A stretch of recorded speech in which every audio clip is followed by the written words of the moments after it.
when you realize that first came language, and language in and of itself is a sort of magic. When you see that language is magic, and then you notice that science was a particular outgrowth of that magic. It's a outgrowth of that magic in that it is a search for truth, in that it has this rigorous sort of feedback loop process of examining empirical evidence and stuff.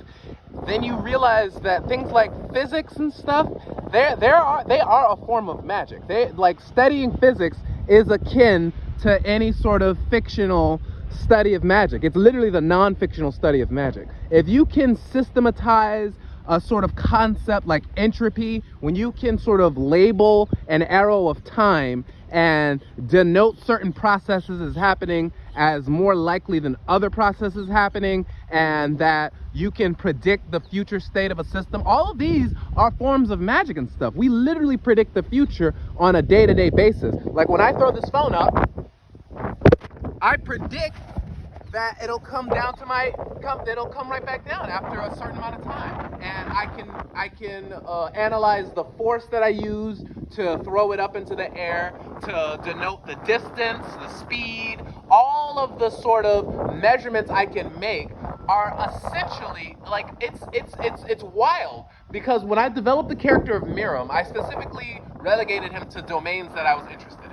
I said I wanted him to be the god of storytelling, because I love telling stories. I wanted him to be the god of physics, because that's like my favorite science. Like, I wanted him to be a god of a scientific discipline, but you know, it's like I said in my book, chemistry is too offensive. Like, I don't like chemically experimenting with everything and stuff. That's how you get, fentanyl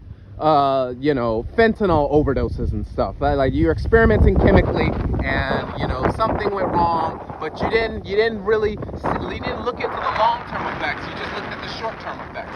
And like when I relegated myself to science, I want physics because it was just right. It was right in between. It was right at the foundation. It's not hiding behind, like, oh, everything is evolution, like, because that doesn't really explain anything to me. Like, why are these ants enslaving other ants? Oh, they evolved to. Okay. Why are these fireflies, shining in the nighttime, in the summer and stuff? Oh, they evolved to. Well, if you just say evolution is the reason for everything, you're not really explaining anything. But you need evolution. Like, I'm not arguing against the theory of evolution or anything. I'm just saying that, you're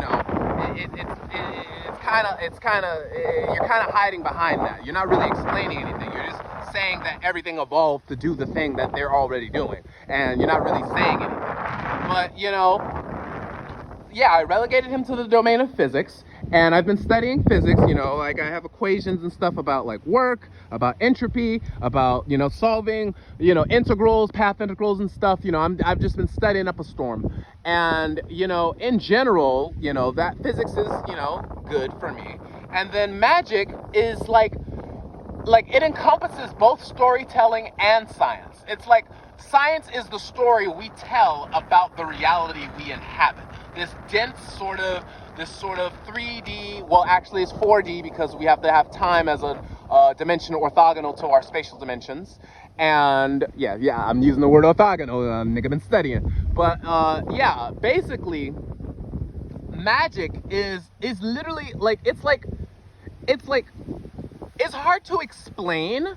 It's inexplicable. It's ineffable. Like, I have certain concepts that I integrate from physics into my magical practice, such as the arcane horizon, such like that black holes have an event horizon, right, where light can't escape, and essentially everything like beyond the event horizon is unknown to our current theoretical models. Well, basically there's an arcane horizon, where basically everything outside of that domain, it's basically unknown. It's just pure magic. It's pure. We don't know where to even begin to, like, we're on the frontiers when we're studying at the arcane horizon and stuff.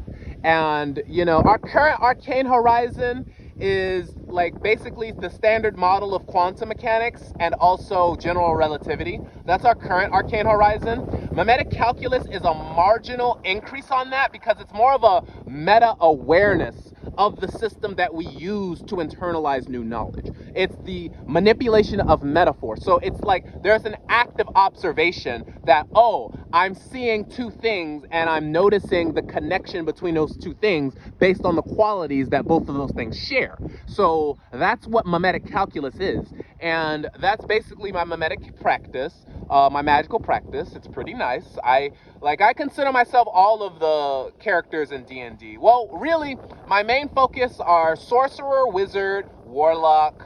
I like monk. I like paladin, and what's the last one? There's a last one that I think fighter, because I do like to fight and stuff. You know, I realized something, that I was putting myself under mental blocks and stuff, that I don't like to fight because I'm usually non-violent. But I actually, you know, when someone hits me, I turn on. I turn the fuck on. I lock the fuck in. But yeah, basically, I'm just rambling about magic and stuff. Just in general, life's going swell. Fascists have taken over the government, but they were always in charge, so it's like, whatever. I hope you're staying hydrated.